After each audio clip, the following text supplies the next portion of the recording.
बीजापुर के आराध्य देव चिकट राजवंश में एक बार मेला का आयोजन होता है। बस्तर समेत महाराष्ट्र के देव के आगमन के साथ तहसील कार्यालय के खजाना यानी कोष में जिनका विधिवत पूजा अर्चना किया जाता है। कलेक्टर अनुराग पांडे ने कोषालय में विधिवत पूजा अर्चना कर जिले की सुख समृद्धि एवं शांति के लिए कामना की। चिकटराज मंदिर परिसर में 3 दिनों तक मेला लगता है।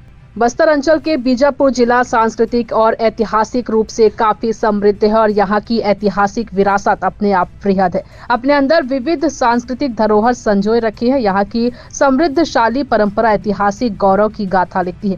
ऐसे ही एक ऐतिहासिक परंपरा यहाँ आराध्य देव चिकटराज की है। जिला मुख्यालय में विराजमान चिकटराज देव जो न सिर्फ बीजापुर के आराध्य हैं बल्कि वर्ष में एक बार वार्षिक अनुष्ठान के दौरान अंचल वासियों को दर्शन देती है। ऐसी मान्यता है कि 3 दिवसीय वार्षिक अनुष्ठान के दरमियान चिकटराज देव नगर के तहसील कार्यालय पहुंचते हैं।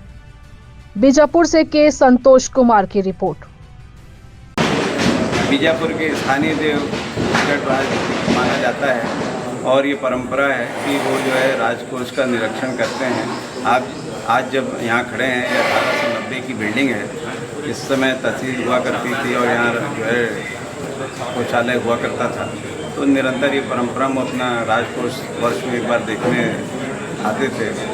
कुछ समय से परंपरा विलुप्त हो गई थी, लेकिन अभी पिछले वर्ष और इस वर्ष हमने इसको सभ्यता प्रदान की गई है। तो सहयोगी बनता है और यह प्रयास रहता है कि हम भी जो है स्थानीय संस्कृति, स्थानीय विरासत जो है उसको हम सांझी विरासत, सांझी संस्कृति का अंग मानते हुए उसमें भी अपने आप को गर्वान्वित महसूस करते हैं। और आज हमने जो देव यहाँ आए और निरीक्षण करके गए, हमें विश्वास है कि वो प्रसन्न होंगे और खजाना खाली नहीं है, खजाने को भरा गया है।